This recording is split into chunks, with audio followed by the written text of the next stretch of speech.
first start? I know you played last week, but was this a lot different? You led them in tackles, probably got more reps out there. Was this a lot different than last week for you? Yeah, it was.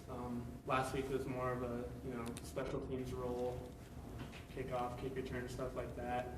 And if I needed to go in, I needed to go in. But yeah, this week it was my first real glimpse of college football, and I had really enjoyed it a lot. Not going to sugarcoat it. The loss, it really hits home. It doesn't feel good, but on the flip side, looking at the bright side, I thought I played pretty well, and really happy with my first college start. So yeah, other than the loss, it was fun today. You knew you were going to start. I mean, it wasn't like they came up to you Friday night or this morning and said you're in there. Did you know you were going to start this week? Coach Mallory told me on Tuesday. He said, "I'm going to start you," and I went, "Wow." So every night, obviously, didn't get much sleep. I was just salivating at the opportunity to get my first college start under my belt. So yeah, I knew I was going to start, and I'm happy with my performance today.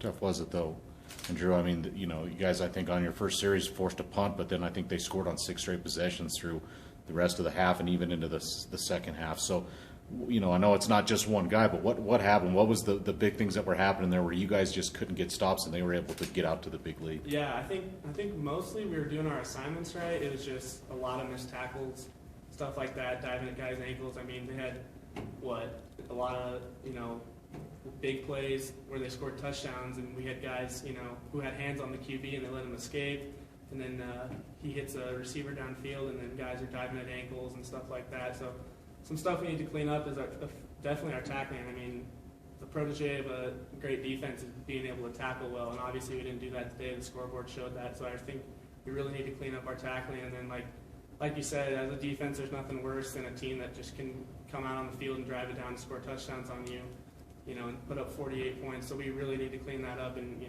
come together as a unit and say, we're not going to take this. We really got to regroup and just do the little things right, because the little things is what's going to, progress this football team right now.